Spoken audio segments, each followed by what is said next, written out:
品性捨てた見た目でも性能が良ければそれでいいと思うんだよね。今日待って初見さん回覧とってちょっと待って。前回 CO2 ガスガンのヤバさを見せたと思うけど、別の CO2 はどうなんだろうって思って。なんでそこで品性捨てることになんねん。見た目で騙して中身は優秀。使えるかどうか検証で見てみよう。見た目で判断したら痛い目見るっちゅう教訓的な。まあとにかく見ていこうよ。不安しかない。今回紹介していく銃はこちら。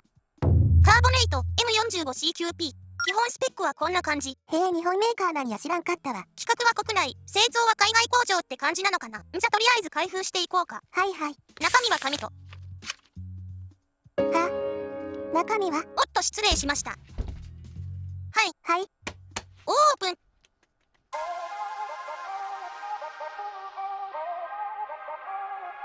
お前品性捨てたん？実用的でかっこいい銃ばっか持ってるとたまに欲しくなるよね。とはいえこれは結構控えめな方だと思うけど。中途半端な成金趣味のカスタムしやがって。映画でもこういう成金カスタムの銃持ってるキャラ結構最後まで生き残るよね。こんなカスタムするやつは知らん。改めて外観から見ていこうか。もはや別物やろ。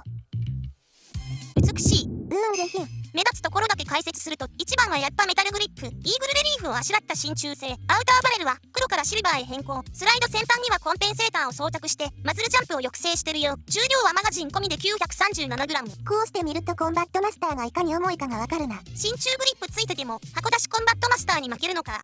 さらに改良が必要かな。イカれてやがる。ちなみに言っとくとこの M45 箱出し状態でも集団性は良くて決して弱い銃じゃありません。 CO2 やしな。製造が海外なだけでメーカーは日本やし。今回はそこをさらに伸ばす方向でカスタムした結果、完全に見た目を捨てることになっただけです。ひでえ話や。こいつが何したっちゅうねん。等価交換ってやつだね。かわいそすぎる。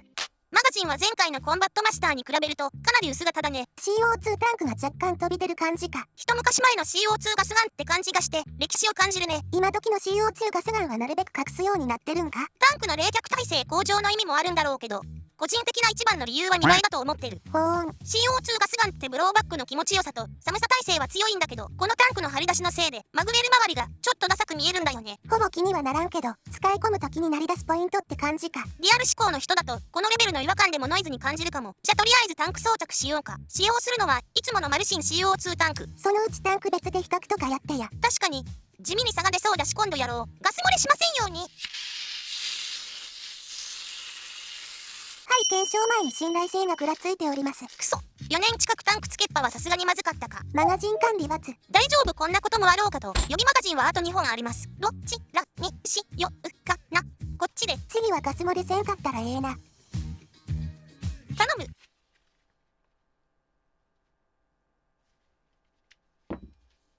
はい、ガス漏れなし。おお、よかった。没動画になるところやったで。もしかしたらこちらの装着ミスの可能性もあるから念のためもう一回装着。ダメだね。まあマガジンは個体差あるから、それが知れただけでも収穫やな。今回の集団性の条件です。結果だけ見せてもいいけど条件がないとただの自慢になるからね。急に品性取り戻してて草。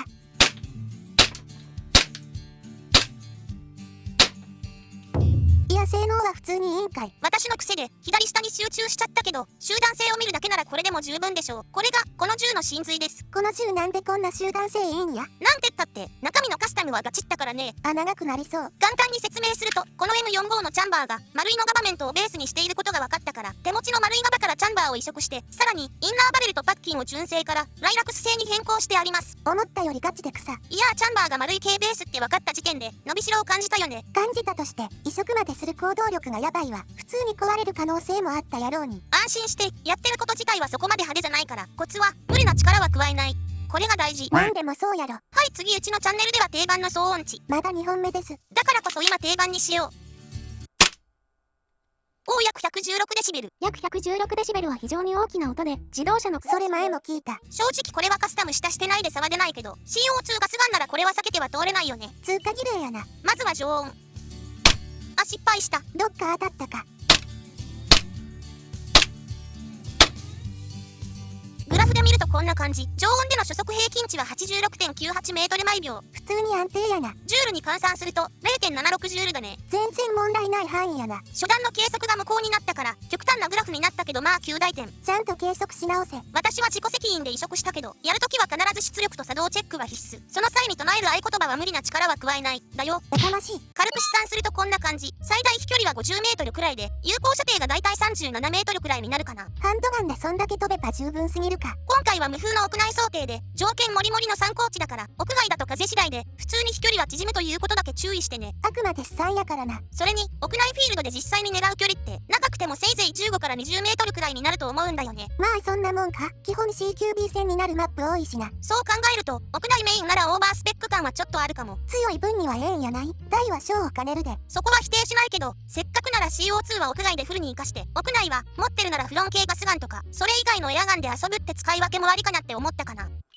はいマイナス3度。コンバットマスターに比べてタンクの露出が多い分、どうなるか気になるところやな。今回は温度で初速がどれだけ変わるかも見ていこう。はいマイナス3度での初速の平均値は 72.32 メートル毎秒。ジュール換算で 0.53 ジュール。あれ発射シーンは取れてなくて草。ひでえな。データは取れてるから安心してほしい。0.53 ジュールは体感としては18金のエアコキに近い初速かな。まあ18金相当ならまだ戦えるな。試算した図で見てみるとこんな感じなんだけど、ホップ強めにかけたと想定して最大飛距離は41メートル、有効射程は26メートルぐらいがいいタコじゃないかなって結果になったね。さすがにマイナス温度まで行くと有効射程も10メートル近く縮むな。高条件突きつけてこれだから、屋外で条件悪いともっと縮むだろうね。それこそさっきも言ったけど、サバゲーって長くやってるとうちの投稿主みたいに積み銃がたくさんあったりするだろうから、 CO2 は無理に使わず、せっかくだから普段使わない銃を持って行って使ってみるのもいいんじゃないかな。ああ確かに、サバゲー長くやってるとよっぽど意志強い人じゃない限り際限なく銃増えていくもんな。まさにこのチャンネルだね。誇れることではない。特にうちの投稿主はサバゲーが好きっていうより銃そのものが好きすぎるタイプだから、気に入ったら抱え込むんだよね。銃に対しては節操がないと。その通り。笑えねえよ。てか前回見たく温度別の集団性は検証せんのか。今回は私の完全オリジナルカスタムだからね、個体差も含めて M45 の元の評価からはずれるかなって。集団性はまた箱出し状態で手に入れた時にでもやるか。その時迎え入れる駒をめかししてあげなきゃね。哀れ M45 望んでない等価交換を強いられる。はいマイナス5度。ここ乗り越えれたら大したもんやな。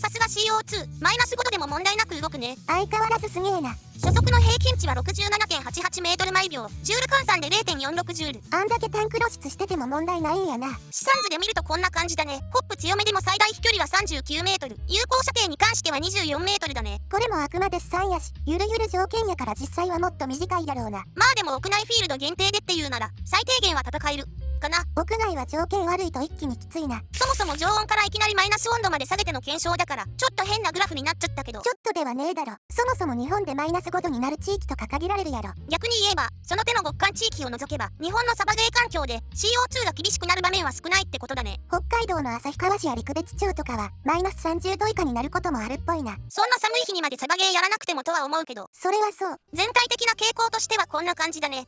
極端。いやーさすが CO2 初めてやったけどマイナス5度で生ガス吹かずに撃てるのは意外だったかな。あとは銃本体の見た目だけやな。いやーこれなら見た目に騙されて舐めてかかってくる相手を一網打尽にできるね。こんな成金銃見たら舐めてかかるやろな。人もだけど銃も見た目で判断しちゃダメっていう実りのある回になったかな。それは違う。この動画を見て移植しようって思った人が何人いるかわかんないけど、移植は自己責任でやってね。まあ普通に壊れる可能性もあるからな。しつこいようだけど移植や内部カスタムに関しては自己責任かつ法令遵守で安全に最大限気をつけて実施しましょう。カスタムしたらまず初速計法の上限超えてへんか測れ。持ってないなら買ってから触り。それじゃあ次の動画でお会いしましょう。バイバイ。